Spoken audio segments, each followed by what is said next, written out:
Então vamos a um dos principais destaques de hoje, né? Porque a crise no MEC também tem bastante repercussão. A gente vai falar desses dois assuntos, MEC e filiação de Geraldo Alckmin ao PSB, com Rodrigo Orengo, que já está na linha. Rodrigo Orengo também está na linha com a gente. Boa tarde, Orengo. Boa tarde, Adriana. Boa tarde, Fábio. Boa tarde. Prazer falar com vocês. Um dia quente aqui em Brasília, com agora esse caso do Ministério da Educação. E o ministro, Adriana, no jargão político aqui, ele está cozinhando em banho-maria. Falta apoio, sustentação, mas por enquanto ele continua no cargo. A avaliação aqui em Brasília, que o ministro ele precisa ainda se explicar, e a oportunidade que ele vai ter vai ser no Congresso Nacional. Há requerimentos apresentados, ele já se comunicou com o presidente da Câmara, Arthur Lira, dizendo que quer prestar esclarecimentos, e o grande pecado dele em toda essa história foi ter citado nominalmente o presidente. E por quê, Adriana? Porque ele arrasta o presidente para uma crise criada por ele, do Ministério da Educação. Há requerimentos já apresentados, agora com a abertura de investigação do ministro. Então, esse é um caso que, na avaliação política aqui em Brasília, é o seguinte: se o presidente desliga o ministro e poderia colocar um ponto final nesse caso, obviamente vai ter investigações, isso não cessa a investigação, mas politicamente daria uma esfriada no caso. A gente está num ano eleitoral, a gente sabe que esse caso ele tem potencial para gerar mais desgastes ao presidente, porque o presidente ele é citado. Então a avaliação, inclusive de aliados do governo, que o melhor agora seria fazer o seguinte: olha, coloca o ministro naquelas trocas que vão ocorrer em função da lei eleitoral, já aproveita e muda o Ministério da Educação, mas o ministro, por enquanto, ele continua no cargo. Então vai se arrastar até prestar esclarecimentos no Congresso Nacional. E aí, para avaliação vai ser feita a partir da declaração dele, se ele se mantém ou não, se ele se sustenta ou não no cargo. Agora, há um constrangimento no ar aqui em Brasília, e esse assunto, obviamente, vai ter desdobramentos, Já começa a investigação no Ministério Público, há requerimentos no Congresso Nacional, há uma ponta solta que pode ser investigada por uma CPI, que não é difícil de ser criada, ainda mais no ambiente como a gente vive aqui, em ano eleitoral, a repercussão ela é grande, e é aquela coisa, Quando puxa um fio, às vezes vem o novelo, e já começam a surgir novas denúncias, agora com o prefeito citando que teria tido um pedido de propina desse pastor, que servia como uma espécie de intermediário. A grande pergunta que o ministro não respondeu ainda, Adriana, é por que um pastor sem crachá, sem vinculação com o ministério, ou com algum ente federativo que fazia parte dessa negociação, prefeitura, estado, por que ele estava fazendo parte de tantas reuniões, cerimônias públicas? Porque ele passa a ser uma figura ali como um intermediário que age informalmente, mas numa agenda pública ele passa a agir formalmente, e isso vai ser investigado. Dois pastores desconhecidos, inclusive, pela bancada evangélica, e que tinham cadeira cativa nos eventos do MEC, apareceram, inclusive, algumas vezes ao lado do presidente da República. Orengo, aproveitando aqui, só que você citou a gravação do pedido de propina, o Vlamir, que é um ouvinte do Rio de Janeiro, diz que o áudio da gravação, justamente desse pedido de propina, não dá para ouvir muito. Então, só esclarecendo que é o áudio original da gravação.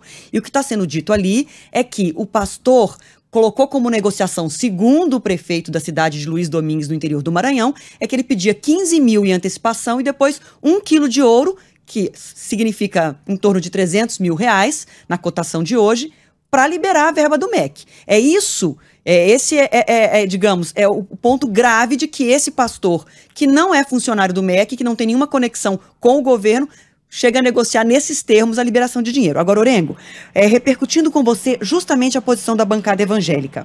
Uma frase que eu ouvi conversando agora há pouco com o vice-líder da bancada, que é o Luiz Miranda.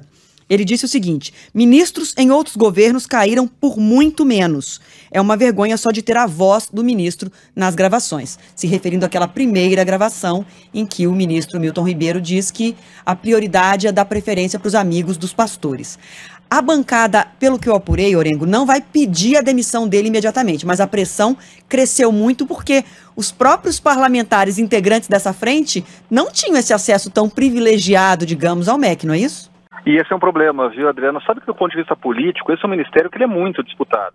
O ministro, quando ele assume, obviamente ele representa a bancada evangélica, mas quando a gente fala em bancada evangélica, não há algo orgânico, Então há diferentes, inclusive alas e até segmentos religiosos dentro da bancada, então é difícil tirar uma unidade de uma bancada que inclusive tem parlamentares de oposição. É o caso de Luiz Miranda, né, que ficou muito conhecido naquela denúncia que fez ainda no âmbito da CPI, justamente da Covid.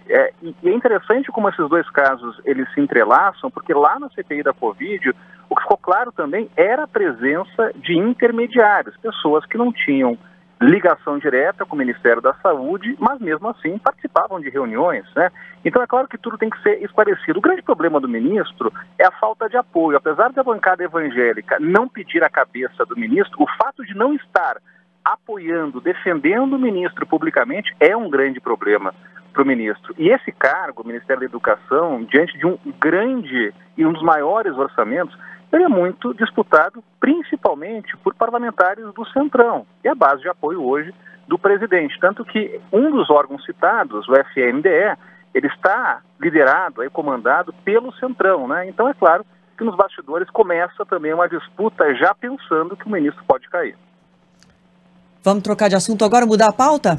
Vamos lá para falar dessa chapa que está sendo pintada e praticamente concretizada depois da filiação hoje do ex-governador de São Paulo, Geraldo Alckmin, ao PSB, né, Orengo? Chapa com o ex-presidente Lula.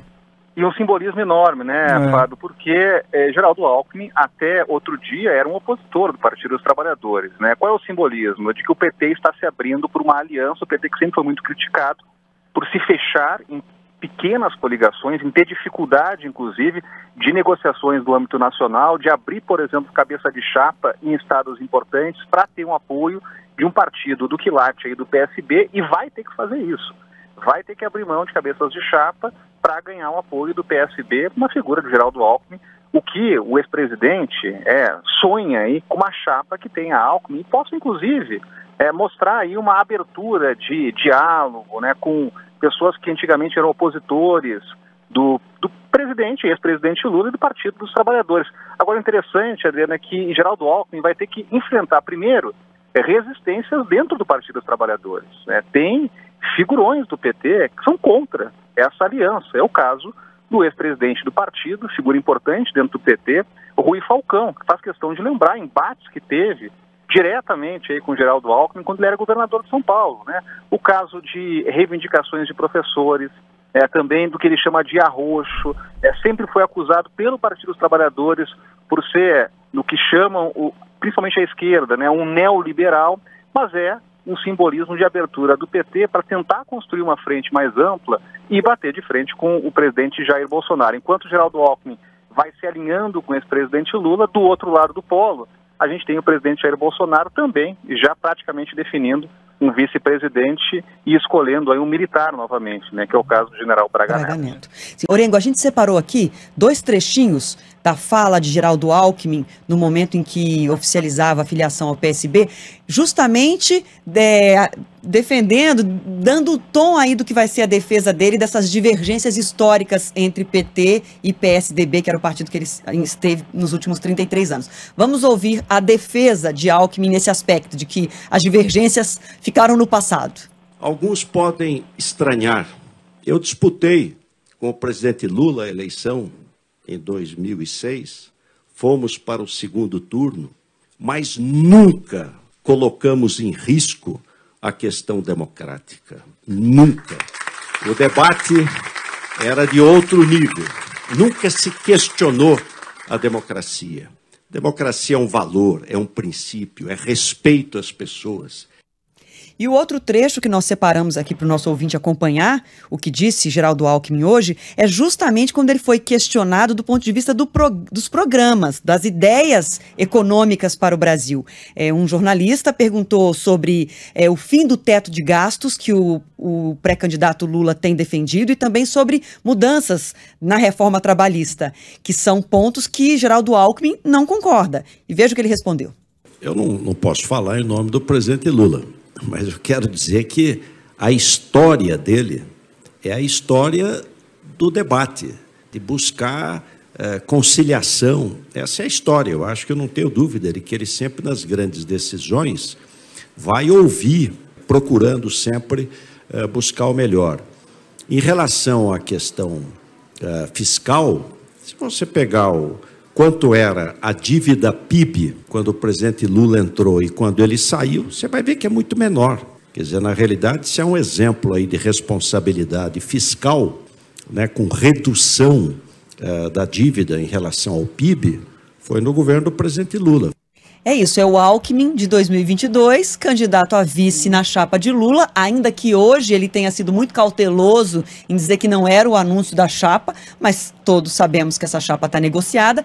E, Orengo, vai ser isso, vai ser uma campanha, o avião da campanha vai decolar e o Alckmin vai ter que passar a campanha inteira tentando explicar essas divergências e críticas que foram trocadas durante décadas, né? E são divergências importantes, né, Adriano? São divergências programáticas, né? O Geraldo Alckmin estava à frente do PSDB, uma liderança importante, e tem que lembrar que o PSDB é um partido reformista, estava lá dando apoio para a reforma trabalhista, para o teto de gastos, foi um partido, uma bancada fundamental para aprovar o teto de gastos. Para a lei de responsabilidade fiscal. Também é importante essas matérias que são questionadas internamente no Partido dos Trabalhadores, e o próprio ex-presidente Lula já fez diversas críticas. Agora, quando falam dessas divergências, é bom lembrar a experiência que já tivemos com José Alencar, como vice do presidente Lula. Era criticado também internamente, quando fecharam a aliança, recebeu críticas de políticos importantes do Partido dos Trabalhadores, e dentro do governo, eu me lembro aqui, inclusive, era uma tradição, sempre quando tinha aumento de juros, a primeira pessoa a ouvir dentro do governo era José Alencar, porque era um crítico sintomático, aí sempre com reiteradas críticas à política de aumento de juros para segurar a inflação. E era uma voz divergente dentro do governo. Agora ninguém imagina que Geraldo Alckmin vai ter a mesma função que José Alencar teve, né? Como ele tem uma experiência muito maior, ele vem com um peso maior e vem com um partido importante também, num eventual governo teria que ter uma função bastante clara, né? Na Constituição, o vice, ele não tem função. A Constituição não estabelece que ele tenha o comando de alguma pasta, de algum ministério ou de alguma área.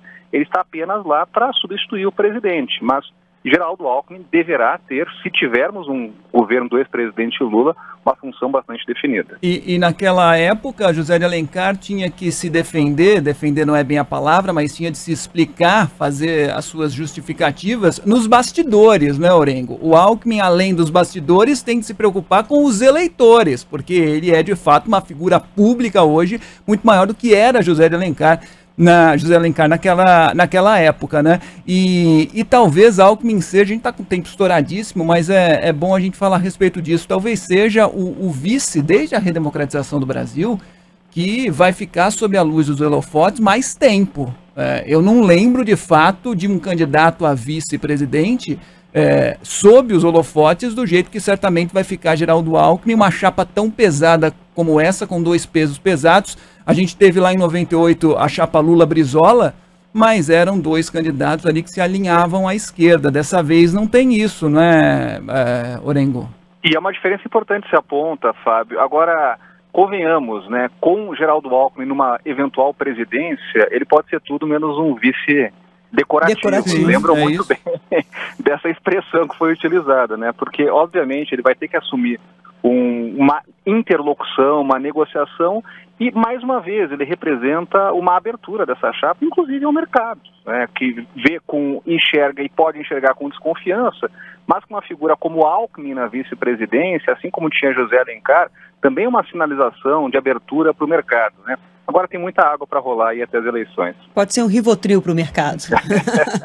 Hoje ele disse que não, hoje ele disse, né, que não precisa acalmar os mercados, que não é uma questão de acalmar. Vai ter muito assunto esse ano para a gente, Orengo, obrigada demais, viu? Sempre uma honra, um abraço. Valeu, Orengo.